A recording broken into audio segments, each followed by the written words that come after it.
자, 우물안 개구리. 이 말 다들 아시죠? 근데 이게 그냥 아는 게 적다. 뭐 이런 단송한 뜻이 아니에요. 장자가 진짜 하고 싶었던 말은요. 우리가 관점이라는 보이지 않는 감옥에 갇혀 있다는 그런 아주 날카로운 지적이거든요. 그래서 오늘 이 장자의 추수편을 한번 따라가 보려고 합니다. 이걸 나침반 삼아서 우리를 가두고 있는 그 보이지 않는 우물에서 어떻게 탈출할 수 있을지 그 방법을 한번 찾아보는 거죠. 어때요? 관점을 해방시키는 이 엄청난 생각의 여행. 저랑 같이 한번 시작해 보실래요? 자, 그럼 이야기 속으로 들어가 볼까요? 주인공은 바로 황하의 신 하백입니다. 근데 이 친구가 좀 많이 거만했어요. 세상의 중심은 바로 나다. 뭐 이렇게 믿고 있었던 거죠. 어느 가을이었어요. 큰 홍수가 나서 강물이 막 불어나는데 와, 강둑이 보이지 않을 정도였대요. 이걸 본 하백이 어땠을까요? 교만함이 정말 하늘을 찔렀죠. 속으로 이랬을 거예요. 세상의 모든 아름다움이 바로 여기에 있구나. 이게 세상의 전부다. 자기만의 세상 속에서 그는 완벽한 신이었던 겁니다. 자, 이렇게 자신감에 꽉 찬 하백이 강을 따라서 동쪽으로 쭉 가봅니다. 근데요, 그 강의 끝에서 그가 마주하게 된 건, 와, 이건 정말 상상도 못했던 거였어요. 자기가 알던 세상의 끝이자 동시에 진짜 거대한 진실의 시작이었죠. 바로 여기서 하백의 세계관이 와르르 무너지는 겁니다. 한번 보세요. 세상의 전부라고 믿었던 자기의 그 거대한 강이요. 끝도 없는 북해 앞에서는 그냥 졸졸 흐르는 시냇물에 불과했던 거예요. 이때 처음으로 깨달은 거죠. 아, 내 우물 밖에는 내가 감히 상상도 못할 세계가 있었구나. 바다의 신 앞에서 하백이 이렇게 말해요. 내가 당신 앞에 오지 않았다면 정말 큰일 날 뻔했습니다. 평생 위대한 도를 안다는 사람들에게 비웃음이나 당했겠죠. 보세요. 그 단단했던 교만이 완전히 무너져 내리는 순간이에요. 그리고 바로 이 순간 진짜 삶에 대한 갈망이 싹 트는 겁니다. 모든 배움은 사실 여기서부터 시작되는 거 아니겠어요? 자기 기준이 완전히 박살이 나버렸잖아요. 그러니까 이제 하백은 가장 근본적인 질문으로 돌아갑니다. 도대체 뭐가 크고 뭐가 작은 거지? 어떻게든 이 무너진 세계관을 다시 세워보려고 하백이 필사적으로 새로운 기준을 찾아요. 그래, 천지는 크고 저기 먼지 같은 털끝은 작다. 이건 절대적인 진리일 거야. 라고 생각한 거죠. 하지만 바다의 신의 대답은 그 마지막 희망마저 그냥 부숴버립니다. 아니, 그것도 틀렸다. 여기서 바다의 신, 북해약이 정말 엄청난 스케일의 줌아웃을 보여줍니다. 잘 들어보세요. 우리가 온 세상이라고 생각하는 이 사해도 우주 전체에서 보면 그냥 거대한 늪에 파인 작은 구멍일 뿐이다.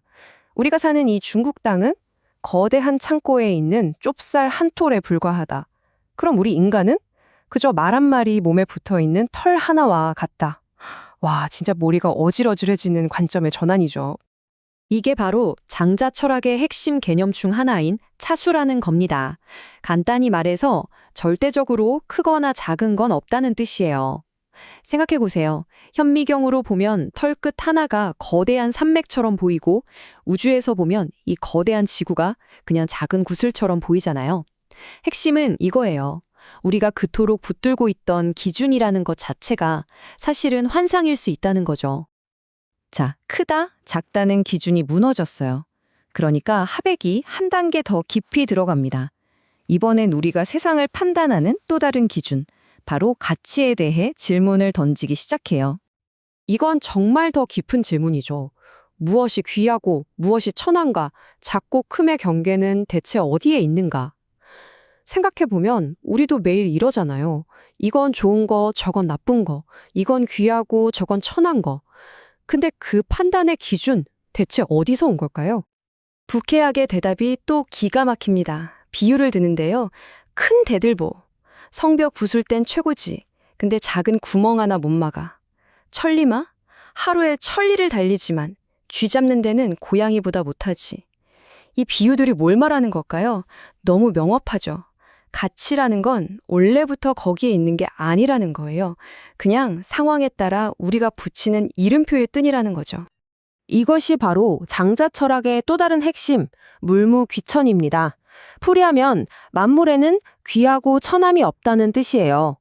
귀하다, 천하다 같은 평가는 전부 우리 인간이 편의상 만들어낸 기준일 뿐 세상의 근본적인 진리가 아니라는 겁니다. 모든 것은 그냥 제자리에서 자기 역할을 할 뿐이라는 거죠. 자, 모든 기준이 상대적이라는 걸 이제 하백도 깨달았어요. 그럼 남는 질문은 뭘까요? 가장 현실적이고 어쩌면 가장 절박한 질문이죠. 그래서 대체 어떻게 살아야 하는가? 이 질문, 그래서 저는 뭘 해야 하고 뭘 하지 말아야 합니까?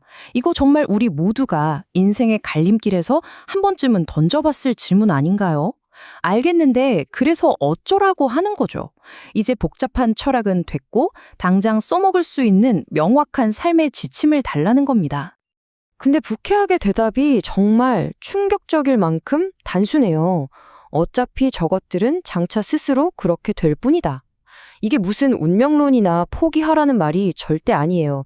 이건 파도에 맞서 싸우지 말고 파도를 타는 서퍼가 되라는 말에 가깝습니다. 행동에 대한 관점 자체를 바꾸라는 아주 심오한 가르침인 거죠. 세상의 흐름이라는 건 마치 질주하는 말 같아요. 또 멈추지 않는 강물 같기도 하고요. 끊임없이 변하죠. 우리가 해야 할 일은 그 물길을 억지로 막거나 거스르는 게 아니에요. 그 흐름의 본질을 이해하고 그 위에서 유연하게 춤을 추는 거죠. 진짜 지혜는 내가 뭘 해야 하지를 고민하는 게 아니라 이 거대한 변화의 흐름과 어떻게 하나가 될 것인가, 그걸 깨닫는 데 있다는 겁니다. 자, 지금까지 하백의 여정을 함께 따라와 봤습니다. 이제 마지막으로 이 오래된 지혜를 우리 자신의 삶에 한번 비춰볼 시간이에요. 여러분에게 묻고 싶어요. 여러분의 강은 무엇인가요? 그리고 여러분이 아직 발견하지 못한 바다는 또 무엇일까요? 우리 각자에게는 이게 세상의 전부라고 믿는 나만의 강이 있을 거예요. 그게 내 직업일 수도 있고 내가 믿는 신념 혹은 익숙한 관계일 수도 있죠. 하지만 분명한 건 그 강의 끝에는 우리가 아직 보지 못한 거대한 바다가 펼쳐져 있다는 사실입니다. 오늘 이 이야기가 여러분만의 바다를 향해서 첫걸음을 뗄 수 있는 작은 용기가 되었으면 좋겠습니다. 마지막으로 이 이야기 하나 들려드릴게요. 오늘 나눈 모든 지혜가 여기에 완벽하게 담겨 있거든요. 어느 날 왕이 장자에게 높은 벼슬을 제안해요. 그랬더니 장자가 이렇게 묻습니다. 죽은 지 3000년이나 된 신성한 거북이라 있어요. 이 거북이가 궁궐 상자 속에서 귀하게 대접받는 게 좋을까요? 아니면 살아서 질퍽한 진흙탕 속에서 꼬리를 끌고 다니는 게 좋을까요?